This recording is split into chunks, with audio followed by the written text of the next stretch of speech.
É uma alegria estarmos juntos mais uma vez. Vamos nos preparar para a nossa aula dominical, nossa escola dominical. Sejam todos bem-vindos. Os que são novos membros, nós temos as aulas impressas. Você vai pegar comigo no final, tá bom? Eu vou pegar só uma Bíblia aqui em cima. Pronto.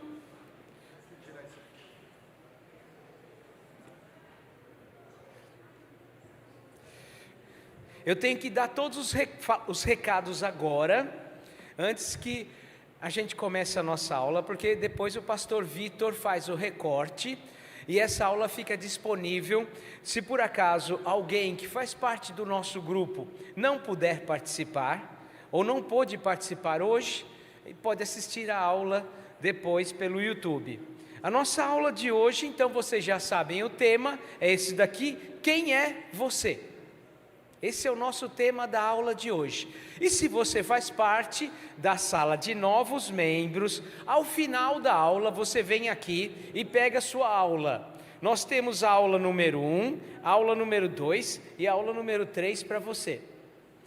Então nós temos as aulas que o pastor Milton deu e as aulas que eu dei também, ok? Eu espero que você aproveite bastante a nossa aula de hoje, porque ela trata de um tema muito importante e muito cotidiano, e diz respeito à nossa vida e tudo que nós experimentamos no nosso cotidiano. Esse de fato é o grande objetivo de ter uma escola dominical: falar da vida cotidiana, falar do nosso cotidiano, falar daquilo que nós experimentamos, do nosso dia a dia. Por isso que a escola dominical é tão importante, porque você aprende na escola dominical o que você deve utilizar no seu cotidiano. Se você tiver alguma pergunta, é só levantar a sua mão e fazê-la. A qualquer momento. Não deixe para o final, porque a gente nem sabe como vai ser o final. A aula é longa. Parece fácil explicar quem é você, quem sou eu, mas não é nada fácil. Então nós precisamos das Escrituras para responder esta pergunta: quem sou eu? Vamos falar com o Senhor em oração? Você pode fechar os seus olhos e curvar a sua cabeça? Senhor nosso Deus, nós temos um desafio enorme diante de nós, que é compreender quem nós somos. Ajuda-nos, ó Deus, a entendermos isso à luz da Tua Palavra. Que a Tua Palavra seja de fato aquilo que nos ensina sobre quem nós somos, que nenhuma outra voz, que nenhuma outra orientação possa definir quem somos, senão a Tua Palavra. Que a Tua Palavra lida nesta manhã e explicada seja tudo o que nós precisamos para saber quem somos. Em nome de Jesus nós oramos. Amém. Muito bem, meus amigos. Tudo que o ser humano faz geralmente fica gravado na história, especialmente aquilo que ele faz de muito bom. E uma das coisas que os filósofos do passado perguntaram para si mesmos, e que tem ecoado ao longo dos séculos, é a pergunta: de onde eu vim? O que eu estou fazendo aqui? E para onde eu vou? Essas três perguntas são respondidas pelas Escrituras. Nós chamamos isso de criação, que é de redenção. Quem eu sou significa também de onde eu vim. O que eu estou fazendo aqui? É claro que nós sabemos o que estamos fazendo aqui por causa da história da queda. E para onde vamos? Aqueles que creem no Senhor não têm a menor dúvida. Vamos para o lugar eterno preparado por Deus. Mas essa pergunta é muito importante: quem eu sou, ou de onde eu vim? Qual é a minha origem? Como eu fui parar, ou de que forma eu vim parar neste mundo? Esta é uma pergunta difícil de ser respondida e às vezes surpreendente. Você já passou por aquela situação onde alguém começa a falar de você? Sabe aqueles encontros que às vezes nós participamos, em que alguém começa a narrar sobre a sua vida? Você já passou por uma situação onde você estava chegando num lugar E antes de chegar, alguém estava falando de você e você parou um minuto para ouvir alguém falar sobre você. Você já passou por isso? Geralmente, quando nós passamos por isso, nós perguntamos assim: peraí, mas essa pessoa que estão falando que eu sou, realmente eu sou assim? Você já teve aquela conversa com o seu filho, com a sua esposa, com o seu marido, e ele falou tantas coisas de você, e você se perguntou: mas eu sou essa pessoa? Eu sou essa pessoa? Eu sou desse jeito? Por que há um contraste, e às vezes até uma oposição, entre o que eu acho acerca de mim mesmo, e o que as pessoas acham acerca de quem eu sou? Por que existe esse contraste? Por que às vezes eu mesmo não sei definir quem eu sou? Por que as pessoas me enxergam de outra forma? Uma das grandes lutas da sociedade moderna é que as pessoas aceitem os outros do jeito que eles são, porque existe de fato essa diferença entre o que eu penso acerca de mim mesmo e o que a sociedade pensa que eu sou. É claro que a ciência está envolvida com isso.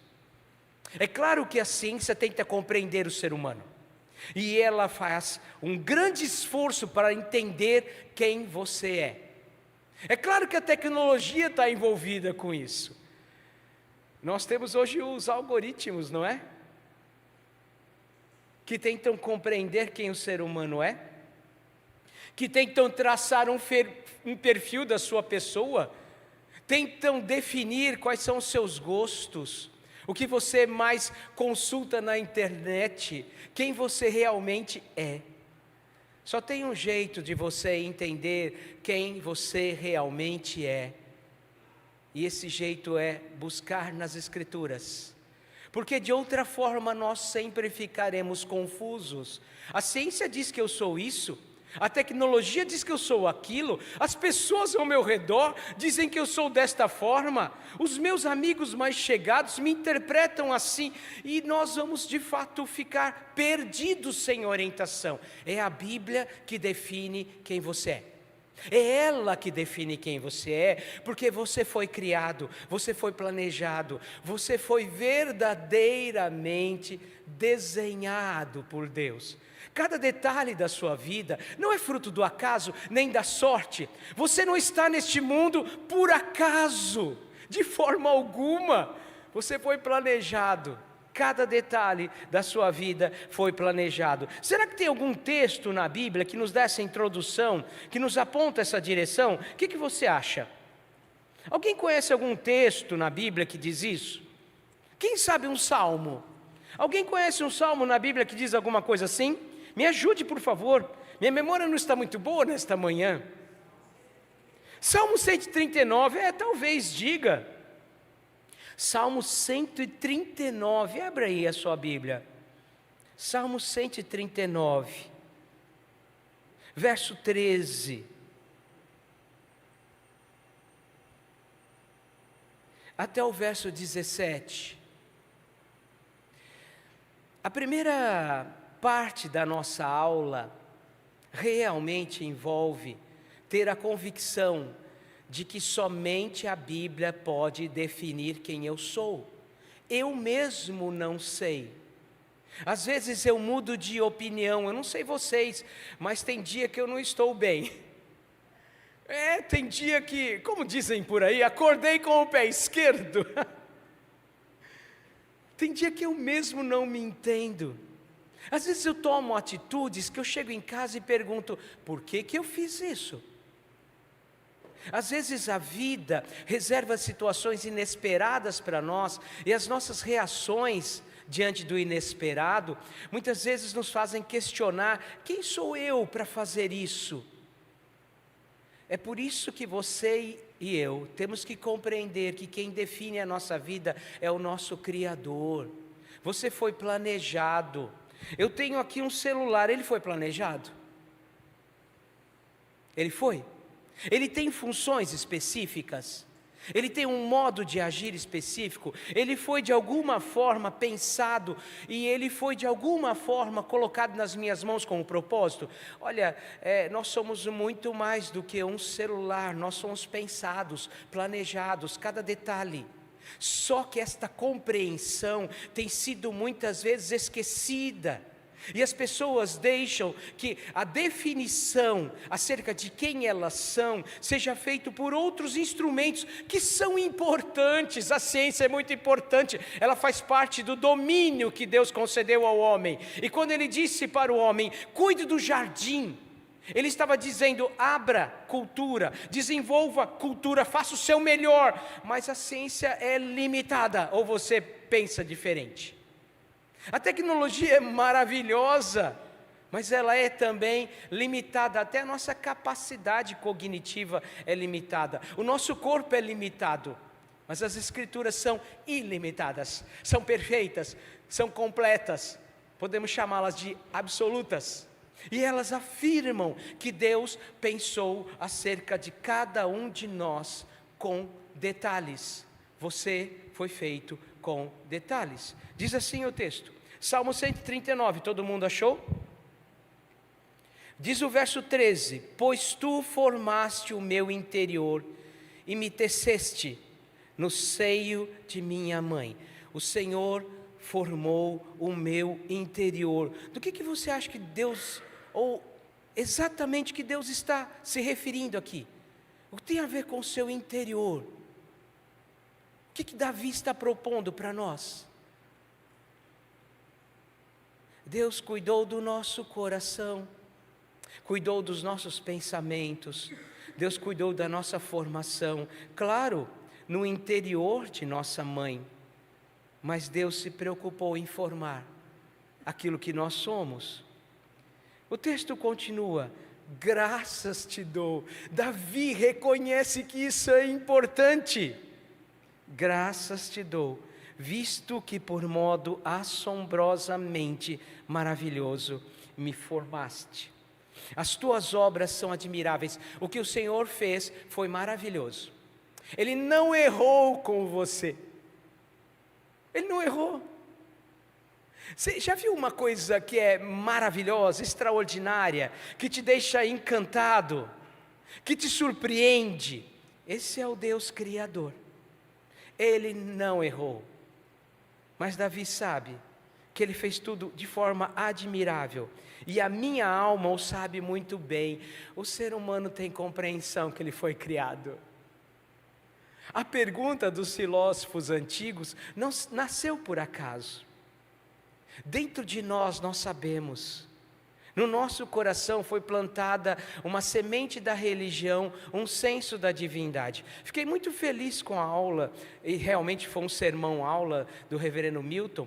Ele foi muito usado por Deus nesta manhã, porque sem teologia boa, nós ficamos perdidos.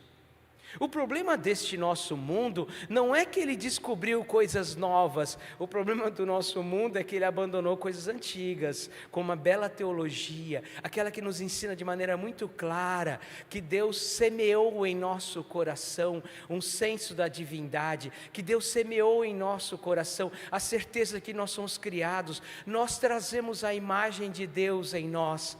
Quem desenvolveu essa teologia foi um homem chamado João Calvino.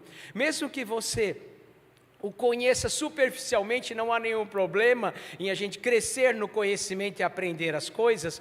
É uma figura importante para nós. Foi um homem que se dedicou muito, se esforçou muito a aprender das Escrituras. Enfim, todos nós somos criados à imagem e semelhança de Deus, e a nossa alma sabe.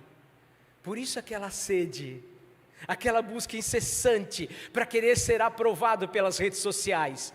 Por isso aquele desespero que as leis e o Estado reconheçam quem eu sou. Por isso aquela luta incessante para que as pessoas de alguma forma me façam elogio. Eu quero um like, eu quero ser aprovado. Eu tenho uma profunda ansiedade, sim, não deveria ser, mas é. Hoje é ansiedade. Tenho mais do que um anseio, tenho uma ansiedade por ser reconhecido. A minha alma sabe muito bem. Os meus ossos não te foram encobertos, quando no oculto fui formado e entretecido, como nas profundezas da terra. Os teus olhos me viram a substância ainda informe, e no teu livro foram escritos todos os meus dias, cada um deles escrito e determinado, quando nenhum deles havia ainda. Que preciosos para mim, ó Deus, são os teus pensamentos, e como é grande a soma deles. Até aqui, Deus planejou você, Ele escreveu a sua história, cada detalhe dela. É uma história escrita por um Deus bom, gracioso e generoso. É uma história escrita por alguém que nos ama de uma tal forma que enviou o seu Filho para morrer em nosso lugar. É uma história escrita por um Deus que não erra, não falha. Ele não precisa voltar atrás. Você, quando escreve um texto, você tem que reler esse texto, encontrar erros e corrigir falhas. Não há falhas em Deus. Ele escreveu de maneira perfeita todas as coisas. Quem somos nós? Nós somos criados por Deus. Quem somos nós? Nós somos planejados por Deus, pensados detalhadamente. Nada saiu fora do controle de Deus. Você tem nas Escrituras um Deus que diz quem você é. Ele fala das coisas que Ele preparou para você. Ele fala dos sonhos que Ele tem para você. Tá? Ele fala das coisas que Ele tem planejado para você neste mundo e na eternidade. Ele diz quem você é. Ninguém mais pode falar isso.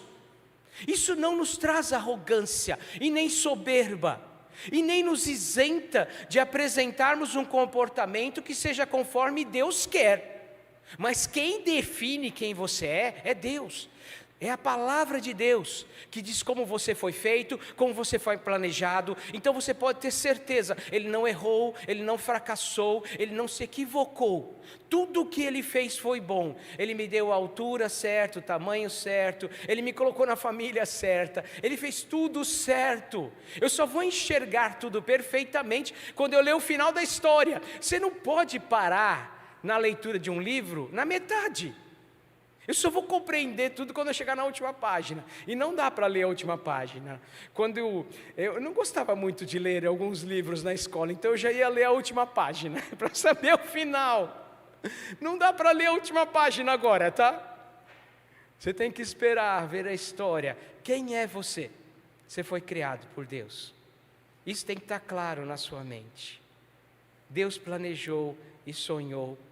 Sonhou não é um termo equivocado para se referir a Deus, porque Deus muitas vezes fala disso, daquilo que Ele pensou, então o que estava no seu pensamento, de uma maneira, um sinônimo para isso, é se referir a Deus desta forma.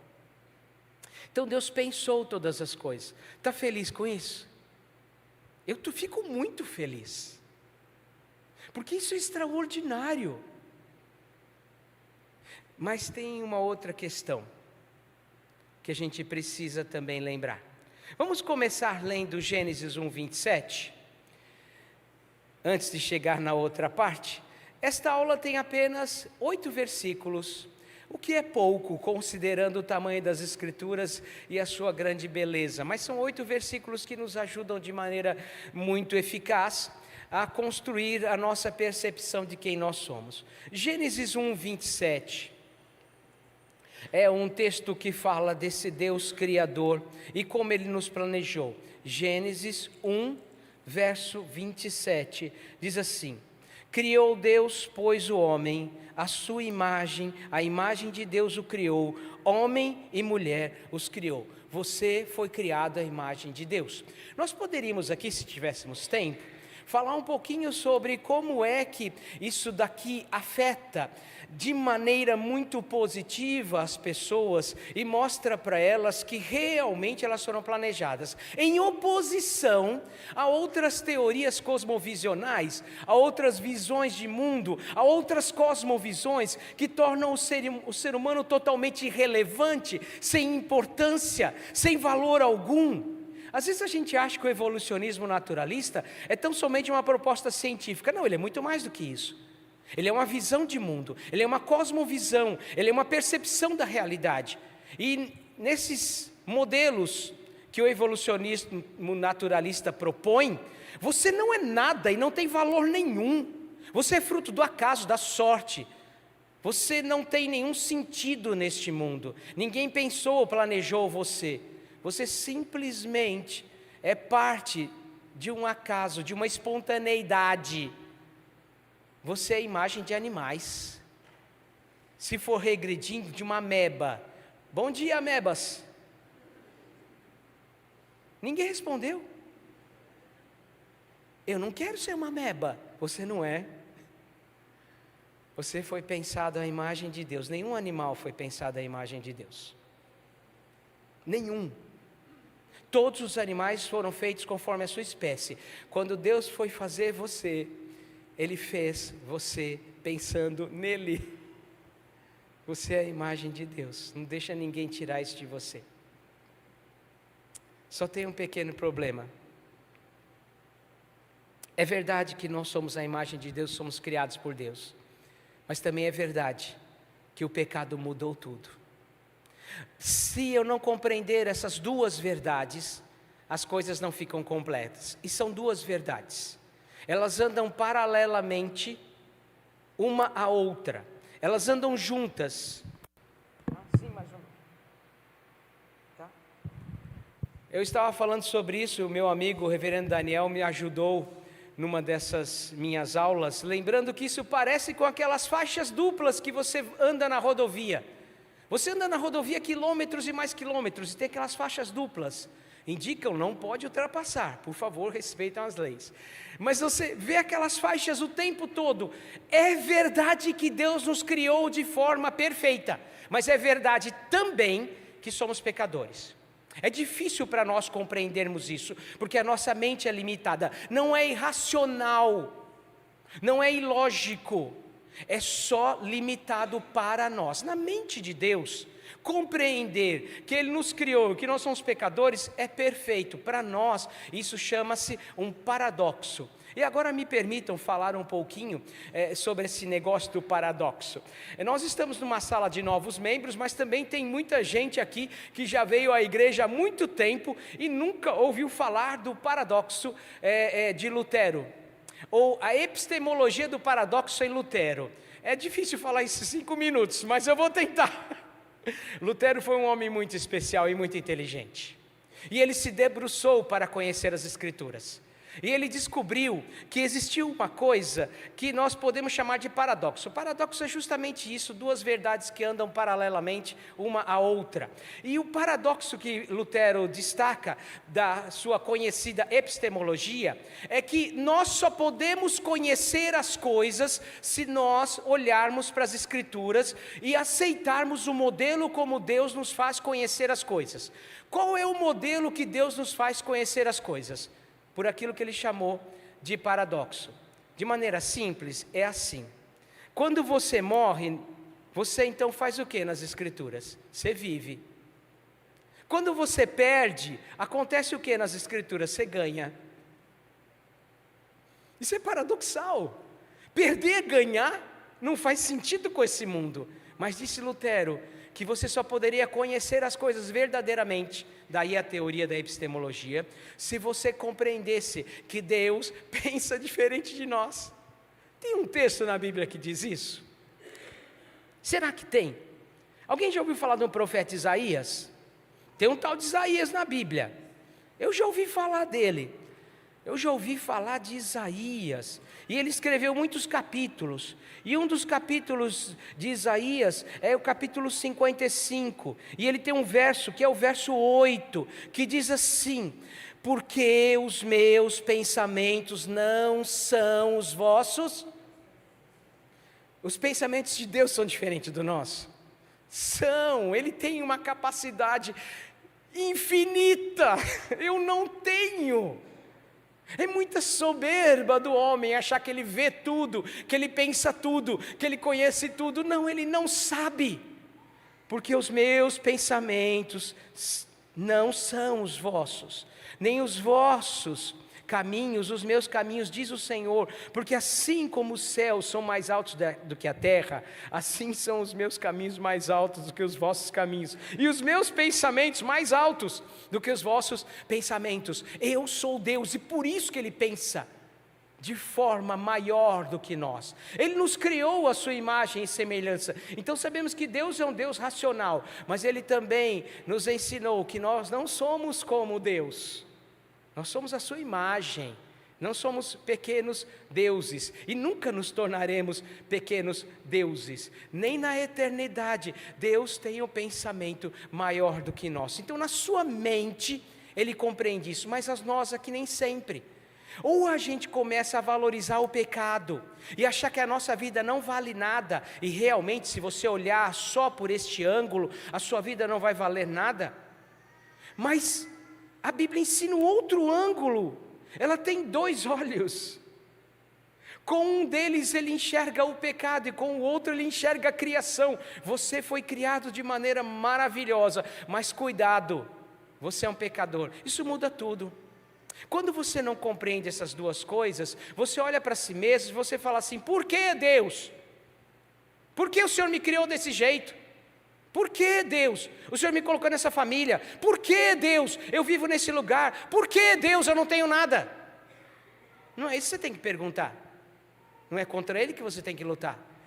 Todos os dias você tem que levantar e falar assim: obrigado Deus, o Senhor me fez perfeito, o Senhor me colocou na família perfeita, o Senhor me colocou no lugar perfeito, agora eu vou lutar com todas as minhas forças, diante daquele que estragou tudo e o seu nome é pecado.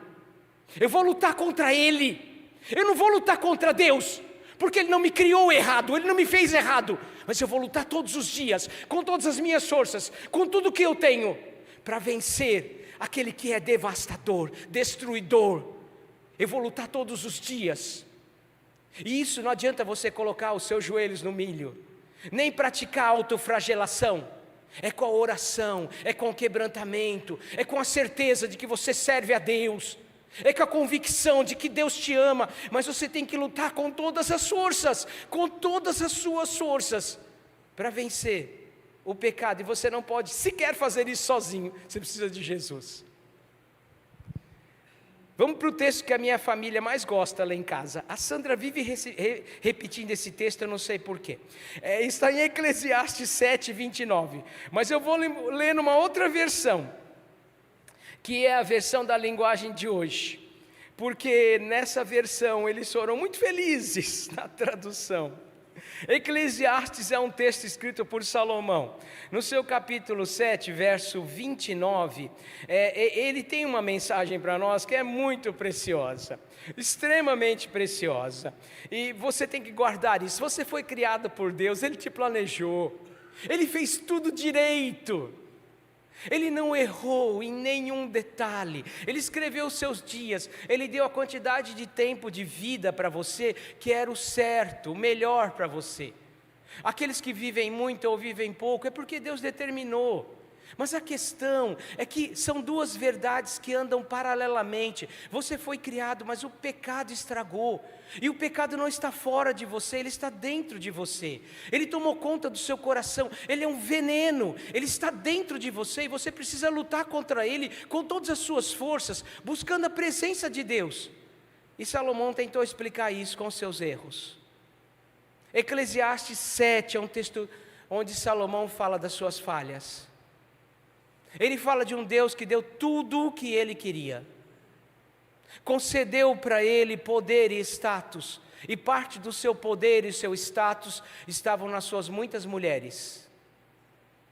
Parte da sua grandeza estava em expor as suas riquezas e os seus muitos bens, e talvez o seu harém tão grande. Mas ele se desviou, ele cometeu muitos erros, e ele andou por caminhos de morte. E aí ele diz no verso 7, no capítulo 7, verso 29, nova tradução da linguagem de hoje. Presta atenção no que diz a minha tradução. Tudo que eu aprendi se resume nisso. Tudo que eu aprendi se resume nisto. Deus nos fez simples e direitos, mas nós complicamos tudo. De quem que é a culpa? O mundo pergunta o tempo todo: onde está Deus? No seu lugar de Criador e Senhor. Quem se desviou fomos nós. Os desobedientes somos nós. Por isso que você não pode lutar contra um inimigo que não é seu inimigo. Você tem que lutar todos os dias para você vencer o pecado. Todos os dias, todos os dias. Todos os dias você tem que falar com Jesus: Senhor, me ajuda hoje a ver a vida como o Senhor vê. Me ajuda hoje a valorizar o que o Senhor valoriza. Me ajuda hoje a amar o que o Senhor ama. Me ajuda hoje a fazer o que o Senhor faria se estivesse no meu lugar. Me ajude, Senhor Jesus. Eu tenho pensamentos ruins, corrige isso. Às vezes eu desejo que não deveria desejar, eu me entristeço, eu não sei vocês, mas eu fico triste, muitas vezes. Eu acordei triste hoje, Senhor. Me ajuda a vencer isso. Isso aqui muda tudo, isso aqui é teologia bíblica, isso aqui é verdade bíblica, isso aqui é verdade de Deus. Ele não errou com você, mas o pecado manchou, estragou, maculou, o pecado distorceu. O próprio Satanás não pode criar absolutamente nada, mas ele pode distorcer, ele pode incomodar, ele pode influenciar.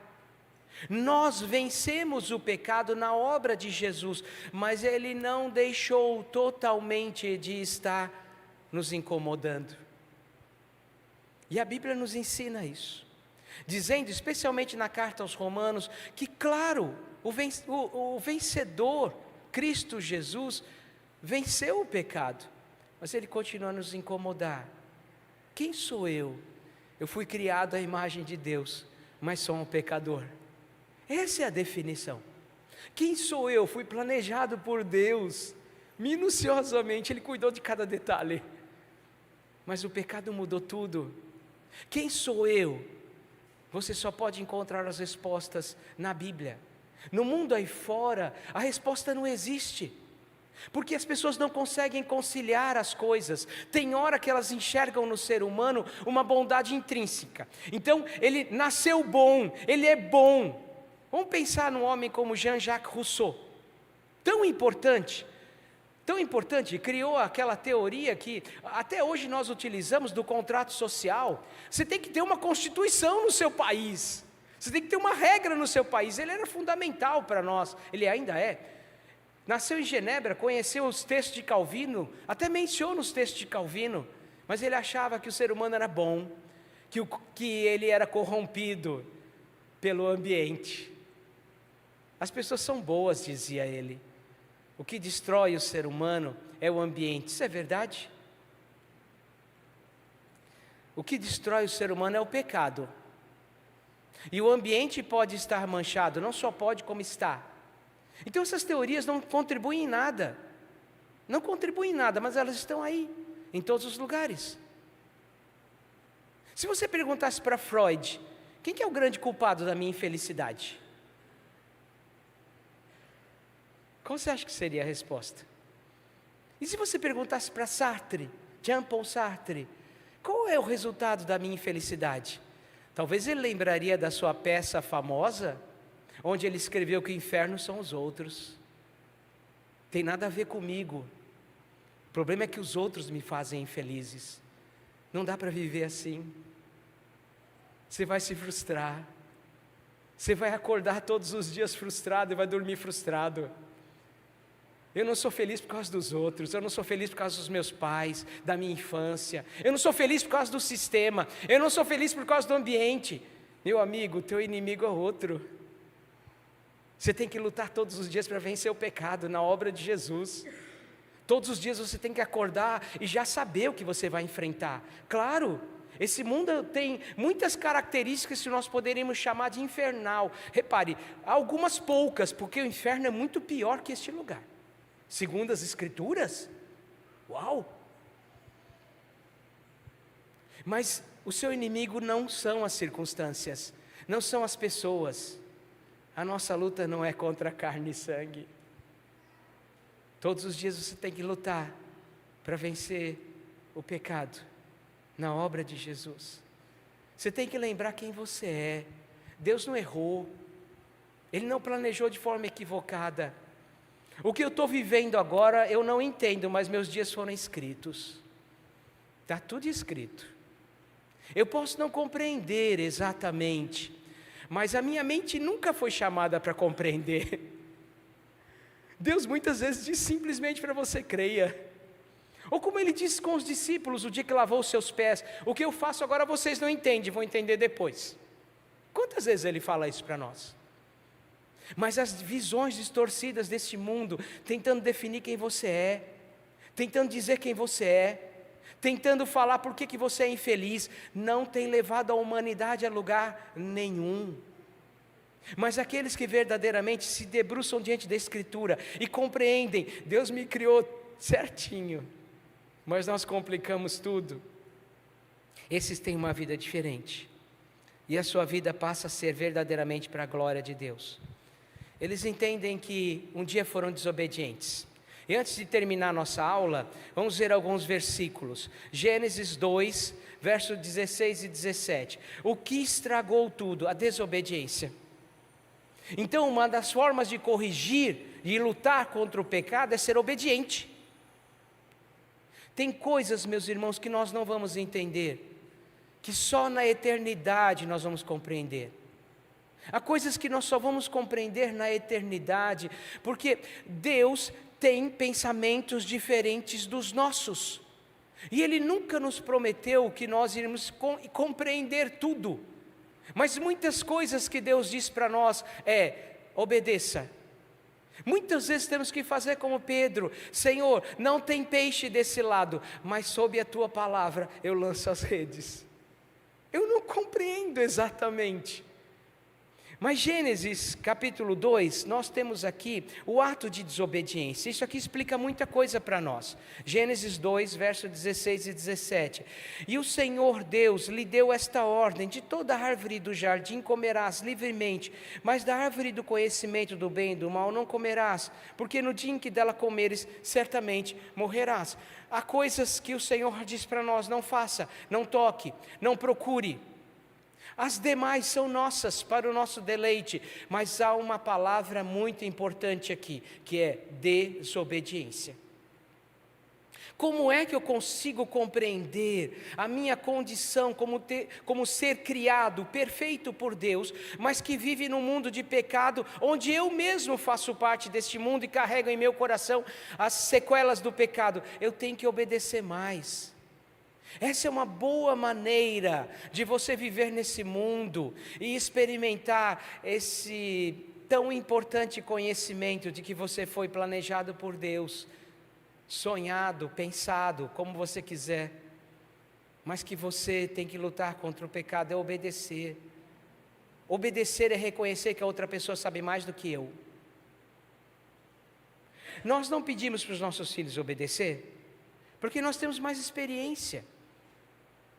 Se o garotinho, eu era bem garotinho, aí eu estava tentando colocar o dedo na tomada. Aí minha mãe falou assim: não faz isso, menino, não coloca o dedo na tomada porque sai fogo. Ela voltou depois de 5 minutos, eu estava com a agulha de crochê dela enfiando lá dentro. Aí ela falou assim para mim: eu não disse para você não fazer isso. Eu falei: mas eu queria ver o fogo. Eu queria ver o fogo. Ela sabe mais do que eu não sei. Por que nós obedecemos? A obediência é um atestado de que Deus sabe mais do que eu. Qual é o problema disso? Alguém tem algum problema que Deus sabe mais do que nós? Nenhum problema. Ele sabe. Mas a desobediência tem sido um caminho para o ser humano ficar confuso. Repare que é só uma aula introdutória. Mas é uma aula introdutória importante porque aponta os caminhos. Por que você acha que Adão e Eva enxergaram a vida de forma diferente acerca de si mesmos? Depois do pecado, o que eles perceberam? Que eles estavam nus. Isso não incomodava eles. Mas agora que tudo mudou, eles têm uma visão equivocada acerca de si mesmos. Não é assim conosco? Às vezes parece que a gente está nu em determinadas situações, não sabe o que fazer, nem o que falar, nem como fazer. Bom, nós temos aqui mais alguns outros textos que são importantes e que vocês têm na lição. Nós temos textos que falam sobre o que aconteceria com o homem se ele desobedecesse, morte. O que acontece com todos nós hoje? Nós experimentamos a mesma condição, porque uma vez que Adão era o nosso representante, ele tomou atitudes por nós. Isso é muito simples de compreender. Depois que você elege alguém para ser o seu representante, num congresso ou numa câmara, ele vai tomar atitudes em seu lugar. Então, escolha bem os seus representantes. Adão era representante de todos nós. Aonde está isso? Em Romanos 5. Nós não vamos ler, tem na lição. Mas Romanos também nos diz que todos os seres humanos agora têm que lidar com a morte, que está no texto de Gênesis. Mas eu quero ver com você pelo menos mais 2 textos. Um deles está em Jeremias 17:9, antes de trocar o segundo sinal. Jeremias 17:9. É um texto que eu vou pregar aqui nessa igreja em breve, se Deus assim permitir. Muito importante para nós, porque explica a razão desta nação estar indo para o cativeiro e a razão de todos nós também, muitas vezes, tropeçarmos. Jeremias capítulo 17, verso 9. Enganoso é o coração, mais do que todas as coisas, e desesperadamente corrupto. Quem o conhecerá? Aqui tem uma lição muito importante. Por que eu mesmo não sei exatamente quem eu sou? Por que às vezes eu faço coisas que eu não compreendo? Porque o nosso coração é desesperadamente corrupto. É claro, depois de Jesus, isso foi corrigido. Nós recebemos um novo coração, como o pastor Milton mencionou várias vezes nesta manhã, mas ainda não está completo. A obra ainda precisa de mais uma etapa, que é na eternidade, que será realizada. O nosso coração, às vezes, nos confunde acerca de nós mesmos, então, não confie nele. Sabe quem diz quem você é? A Bíblia. O que está escrito na Bíblia a meu respeito? É seu desafio. Começa a ler a Bíblia de uma ponta a outra, de uma capa a outra capa, e comece a perguntar o que a Bíblia diz que Deus tem para mim.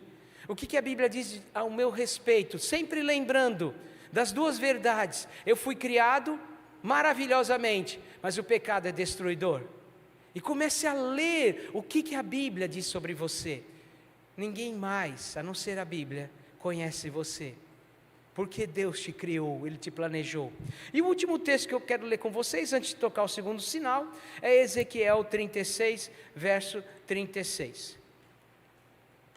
Que é realmente uma prova de que Deus está trabalhando em nós, a despeito dos nossos pecados. Ele sabe que somos pecadores, mas Ele não nos abandonou.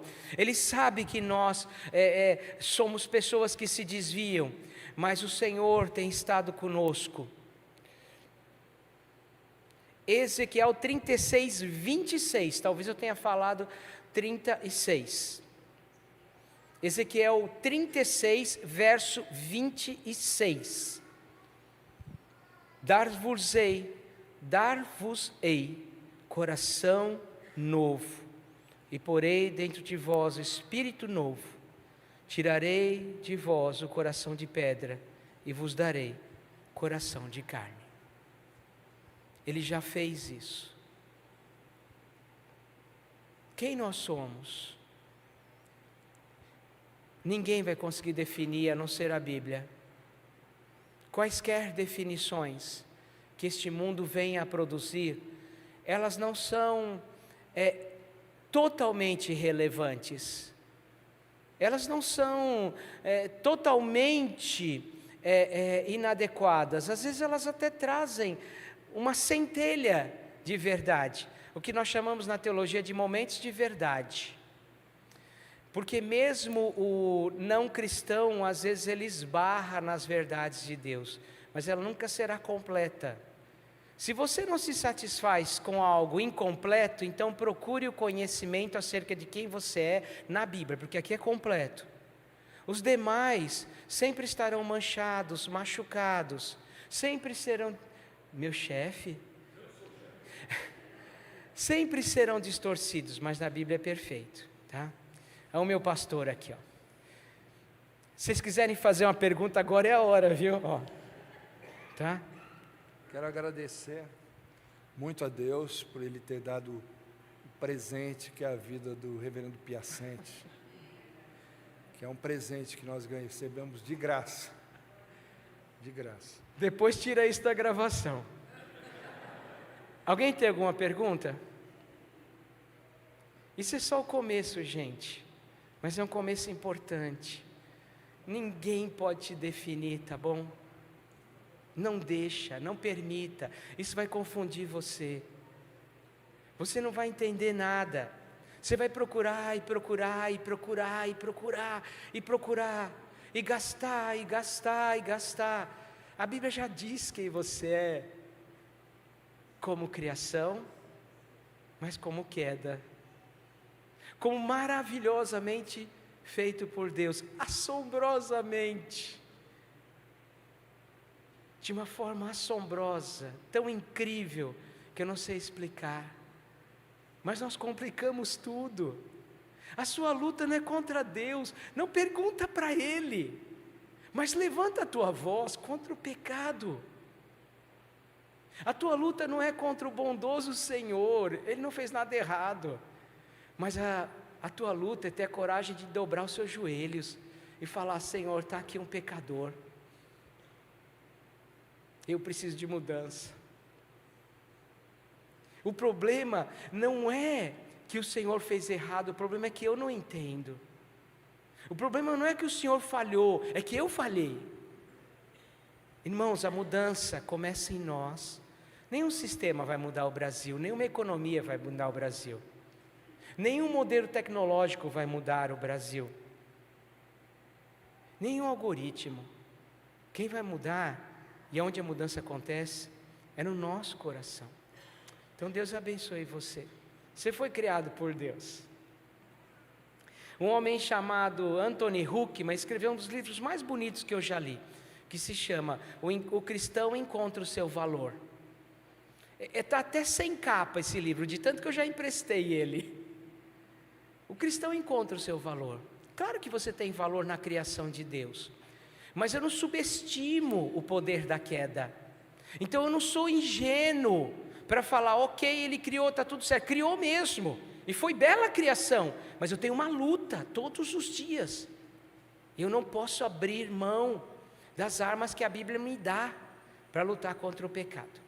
Deus abençoe sua vida. Se ninguém tem nenhuma pergunta, eu vou fazer a oração final. Acho que já deve ter tocado o sinal, eu não ouvi, mas eu espero você na próxima aula, se o Senhor assim permitir. Vamos fechar os nossos olhos? Senhor, é com grande alegria que nós estudamos nesta manhã esse tema tão importante. O Senhor fez tudo certo, porque o Senhor é um Deus maravilhoso. Fomos planejados. O Senhor nos planejou de maneira maravilhosa, escreveu a nossa história, mas o pecado também está presente. Ele veio da desobediência e ele contaminou todos os herdeiros de Adão. Por causa de Adão, nosso primeiro pai, e Eva, nossa primeira mãe, nós fomos manchados, e essas manchas ainda resistem. Obrigado pela obra de Jesus, que é eficaz, e nos deu sim um novo coração, mas nós sabemos também que ainda precisamos lutar com todas as nossas forças, até o grande dia, o dia em que Jesus nos levará para viver com Ele, e lá no dia do grande reencontro, nós veremos as coisas de forma diferente. Abençoe meus irmãos e minhas irmãs em nome de Jesus, amém. Obrigado, meus amigos, até a próxima oportunidade, quando Deus assim permitir. Um domingo maravilhoso a todos vocês.